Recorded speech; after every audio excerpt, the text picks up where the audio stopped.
आज आम आलोचना करबा ओडिया सिनेमा एक स्मरणीय पारिवारिक चलचित्र वसुधा विषय।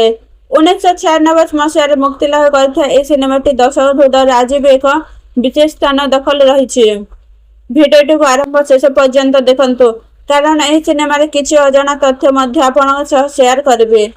सिनेमा विषय वसुधार निर्देशना करते अवतार सिंह। कहानी और चित्रनाट्य मध्य एक वसुदेव त्रिपाठी जुगल प्रयासर फल।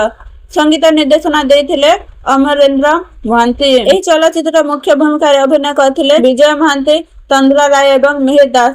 यह तीन जन अभिनय सिनेमार भावनात्मक गभीरता आहरी सुदृढ़ करथिला।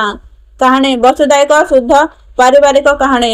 यार केन्द्रबिंदु रही एक पारंपरिक ओडिया परिवेश जो माने भल पाइबा, त्याग, संपर्कर मूल्य एवं पारिवारिक दायित्व बहुत सुंदर भाव देखा जाइए। कहानी रे आमे देखुछु किपरि परिवार भितर छोट छोट भूल बुझाबुझी और परिस्थिति एवं बड़ रहस्यर रूप नहीं थाए, किंतु संपर्क शक्ति एवं परस्पर विश्वास से सब बाधा को दूर कर दिए। सिनेमाटी रे पारिवारिक भावना आज मध्य दर्शक आकस्मित करे, विशेषकर जो मैंने पुराना ओडिया फिल्म पसंद करती से वसुधा एक अमूल्य सिनेमा। अभिनय विजय महांती सबले भले निज चरित्र को जीवंत कर देइछन्ति।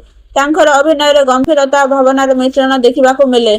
तंद्रा राय चरित्र अत्यंत स्वाभाविक भाव में पदार उपस्थापन करछन्ति।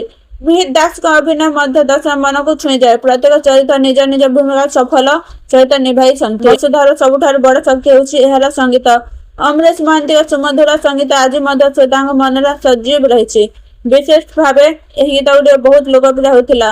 अंगूठी धरी शिखाई थिले ए हाथे गढ़ी सुनार घर, बदला नहीं तते मयूर, पतर पतर पान पतर। यह गीत गोटे केवल से समय नुहे आज ओडिया संगीत प्रेमिक प्लेलिस्ट स्थान पाई। भल दिग शक्तिशाली पारिवारिक कहानी, अनुभवी कलाकार, चमत्कार अभिनय, हृदयस्पर्शी सलाप, सुमधुर स्मरणीय संगीत, ओडिया संगीत और पारिवारिक मूल्यबोध सुंदर उपस्थापना। शेष कथा जदि आपण पुराना ओडिया पारिवारिक सिनेमा भक्त तेबे वसुधा निश्चित भाव देखा उचित। यह केवल एक सिनेमा नुहे बरं परिवार भल पाइबा एवं संपर्क एक सुंदर अनुभूति।